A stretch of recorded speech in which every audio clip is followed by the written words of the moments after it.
తాకట్లో ఉన్న మీ బంగారాన్ని విడిపించి ఆ రోజు ఆన్లైన్ రేటుకి కొంటాం. Sharma gold company. జై హో భారత్ జై హింద్ అనే రీతిలో సరిహద్దుల్లో భారత సైన్యం విరుచుకుపడుతోంది. ప్రత్యర్థి చేసేటువంటి కవ్వింపు చర్యలకి ఇప్పటివరకు సంయమనం పాటించినటువంటి భారత సైన్యం, భారత సాయుధ దళాలు ఒక్కసారిగా విరుచుకుపడితే పాకిస్తాన్ పరిస్థితి ఎలా ఉంటుంది? విలవెల్లాడిపోయేటువంటి స్థితిలో ప్రస్తుతం పాకిస్తాన్ ఉంది.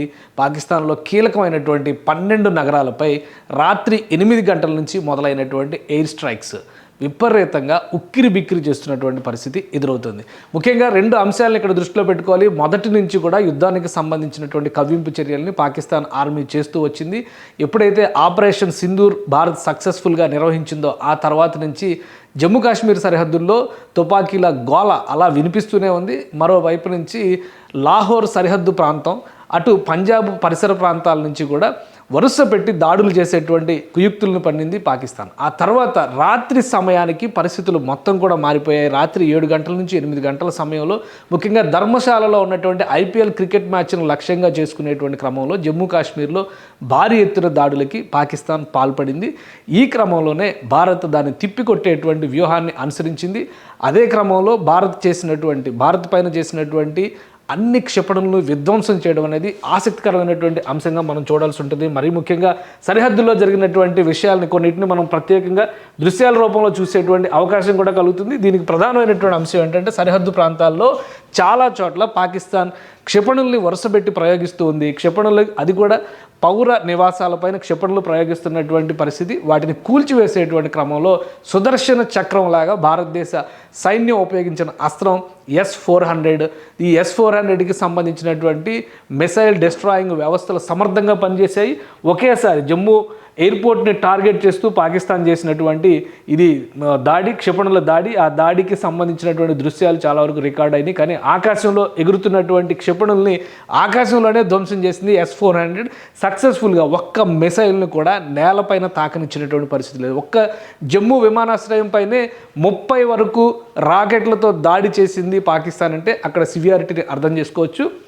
వాటిని సక్సెస్ఫుల్గా నిర్వీర్యం చేయడంలో, ధ్వంసం చేయడంలో భారత రక్షణ వ్యవస్థలు పటిష్టంగా పనిచేశాయని చెప్పని మనం భావించవచ్చు. అదే క్రమంలో పాకిస్తాన్ మరొక టార్గెట్, ఇది కౌంటర్గా జమ్మూ పైన జరిగినటువంటి దాడులకి కౌంటర్గా భారత దళాలు ప్రయోగించినటువంటి మిసైల్ వరద. ఇది ఒక తుఫాన్ రూపంలో వెళ్ళినాయి.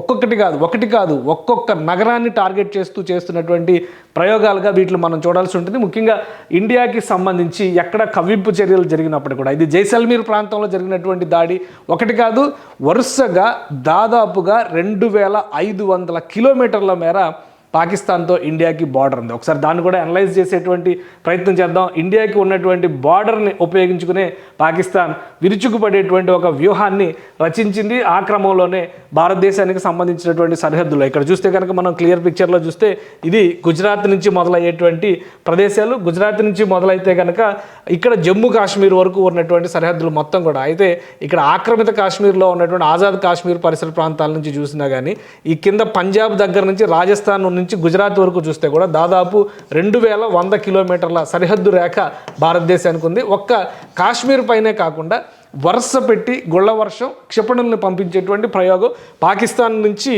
ఈ పంజాబ్ పైన కూడా ఎక్కువ ఫోకస్ చేసింది. ఈరోజు సాయంత్రం తర్వాత భారత ఆర్మీ రిటాలియేషన్ ఇవ్వడానికి అదే ప్రధానమైనటువంటి కారణంగా చెప్తుంది. ఎందుకంటే ఎమర్జెన్సీ మీటింగ్ జరిగినటువంటి సందర్భంలో ప్రధాని నరేంద్ర మోడీ కూడా ఈ అంశాలన్నింటినీ వివరించారు. ఈ వివరించిన అంశాలకి ఇది సరిహద్దు ప్రాంతాలకు సంబంధించినటువంటి ముఖ చిత్రం మ్యాప్కి ఒకసారి మనం పరిశీలించి చూస్తే కనుక జైసల్మీర్ లాంటి జనసమ్మర్దం ఉన్నటువంటి ప్రదేశాలు, ముఖ్యంగా రాజస్థాన్లో కీలకమైనటువంటి నగరం ఇది. ఈ పరిసర ప్రాంతాల్లో భటిండా ఈ ప్రదేశాలన్నింటిపైన కూడా అటాక్ చేసింది.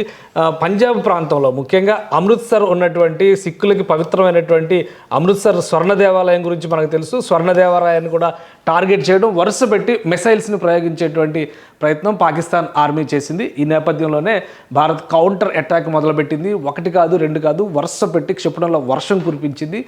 మొత్తం 12 నగరాలని పాకిస్తాన్లో ఉన్నటువంటి 12 నగరాలని భారత ఆర్మీ టార్గెట్ చేసింది. ఈ 12 నగరాల్లో కూడా ముఖ్యమైనటువంటి నగరాలను ఒకసారి మనం పరిశీలిద్దాం. ఇక్కడ కీలకమైనటువంటి ఇస్లామాబాద్తో సహా, రాజధాని ఇస్లామాబాద్తో సహా అనేక నగరాలని శివారు ప్రాంతాల్లో ఉన్నటువంటి సరిహద్దుల్లో ఉన్న ఇక్కడ ముజఫరాబాద్, ఆక్రమిత కాశ్మీర్లో ఉన్నటువంటి ముజఫరాబాద్, ఇక్కడ ఇస్లామాబాద్, అలానే పెషావర్, ఇక్కడ చూస్తే కనుక రావల్పిండి, ఇటువైపు లాహోర్, ఈ నగరాలన్నిటిపైన ఫైసలాబాద్, ఇటు చివరి కిందికి వస్తే కనుక కరాచీ దగ్గర నుంచి కరాచీలో కూడా అటాక్స్ పెద్ద ఎత్తున జరిగినాయి. ఇంకా ఇక్కడ చూస్తే క్వెట్టా, ఈ కీలకమైనటువంటి నగరాలు మొత్తం 12 నగరాలని ముల్తాన్ పైన అటాక్ జరిగింది.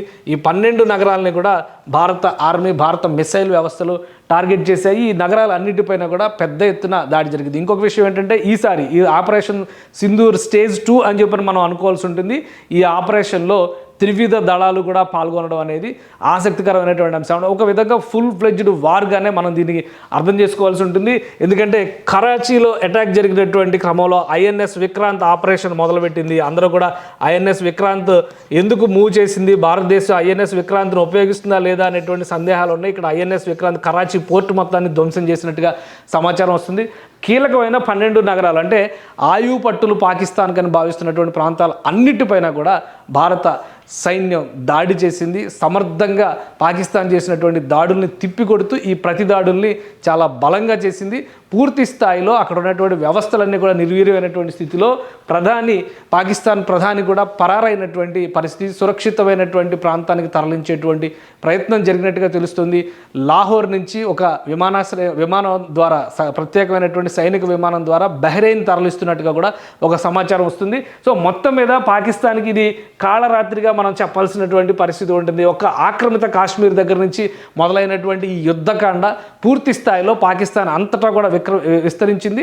మరొక ముఖ్యమైనటువంటి అంశం ఏంటంటే ఒకవైపు నుంచి భారత ఆర్మీ విరుచుకుపడుతుంటే స్థానికంగా బలూచిస్తాన్ నుంచి కూడా పెద్ద ఎత్తున స్థానిక నగరాల్లో పెద్ద ఎత్తున ప్రతిఘటన జరుగుతున్నట్టుగా సమాచారం వస్తుంది. ఒకవేళ ఇదే నిజమైతే కనుక తెల్లారేపాటికి పాకిస్తాన్ రూపురేఖలు మొత్తం మారిపోయేటువంటి అవకాశం ఉంటుంది. పాకిస్తాన్లో ఉన్నటువంటి నిరంకుశ ప్రజాస్వామ్యం పేరుతో ఉన్నటువంటి నిరంకుశ ప్రభుత్వాన్ని కూలదోయడం, అలానే ఉగ్రవాదులకి స్వర్గధామంగా మారినటువంటి ప్రాంతాలను ఎండగట్టేటువంటి పరిస్థితి వస్తుంది. వ్యూహాత్మకంగా భారత ప్రధానమంత్రి అలానే భద్రతా సలహాదారు అజిత్ దోవల్ కీలక భేటీ నిర్వహించారు. మరోవైపు నుంచి కేంద్ర హోంమంత్రి అమిత్ షా సరిహద్దు రాష్ట్రాలు, పాకిస్తాన్తో సరిహద్దు కలిగినటువంటి రాష్ట్రాల డీజీపీలతో వీడియో కాన్ఫరెన్స్ నిర్వహించారు. సర్వం అప్రమత్తతను ప్రకటించారు. దేశవ్యాప్తంగా ఉన్నటువంటి ఎయిర్పోర్ట్లు అన్నింటిలో కూడా హై అలర్ట్ని ప్రకటించారు. రేపు ఉదయానికి ఏం జరిగినా కానీ అందరూ ప్రిపేర్ అయి ఉండాల్సినటువంటి అవసరాన్ని ప్రకటించారు. ఆదివారం వరకు పంజాబ్లో, ఢిల్లీలో, రాజస్థాన్లో సరిహద్దు గ్రామాలు ఉన్నటువంటి ప్రాంతాలు అన్నింటిలో కూడా విద్యా సంస్థలకి, కార్యాలయాలకి కూడా సెలవులు ప్రకటించినటువంటి పరిస్థితి. అంటే దాదాపు యుద్ధం వచ్చినట్టుగానే భావించాలి. ఇది యుద్ధ సన్నద్ధత కాదు, యుద్ధం వచ్చినట్టుగానే భావించాలి. అధికారిక ప్రకటన లేదు. ఇది ప్రతిదాడిగా జరుగుతున్నటువంటి సమరంగా భావించాల్సినటువంటి అవసరం ఉంటుంది. మరొక ముఖ్యమైనటువంటి అంశం ఏంటంటే ఈ ప్రాంతాలపైన దాడులు జరుగుతున్నటువంటి విధానం, అక్కడ ఉపయోగిస్తున్నటువంటి ఆయుధ సామాగ్రి కూడా నేరుగా లక్ష్యాన్ని ఛేదించే విధంగా భారత సైన్యం ప్రణాళికలను సిద్ధం చేసింది. మొత్తం కూడా టెక్నాలజికల్ వార్ఫేర్ మాత్రమే నడుస్తుంది. ముఖ్యంగా జమ్మూ కాశ్మీర్లో ఉన్నటువంటి వైష్ణోదేవి ఆలయం దగ్గర నుంచి జమ్మూ విమానాశ్రయం వరకు పాకిస్తాన్ పెట్టిన ప్రతి టార్గెట్ని కూడా ఇండియా ఛేదించింది. ఇదొక సక్సెస్ఫుల్, ఫ్రూట్ఫుల్ వార్ఫేర్గా మనం విశ్లేషించాల్సినటువంటి అవసరం ఉంటుంది. భారత రక్షణ వ్యవస్థలు సమర్థంగా పనిచేశాయి. ప్రతిదాడి చేయడంలో అంతకంటే సమర్థంగా వ్యవహరించగలిగాయి. శత్రువు బెబ్బోలెత్తి పలాయనం చిత్తగించే విధంగా ఈ ప్రణాళికలన్నీ కూడా అమలు చేసినట్టుగా కనిపిస్తుంది. సో ఉదయానికి పరిస్థితి ఎలా ఉంటుంది అనేది పక్కన పెడితే పాకిస్తాన్ చేస్తున్నటువంటి వికృత చేష్టలన్నిటికీ కూడా ధీటైన సమాధానం చెప్పడంలో భారత సైన్యం, భారత ప్రభుత్వం సక్సెస్ అయిందని చెప్పి మనం భావించవచ్చు. సుమన్ టీవీలో మీ పర్సనల్ అండ్ బిజినెస్ ప్రమోషన్స్ కోసం కింది నెంబర్కి కాంటాక్ట్ చేయండి.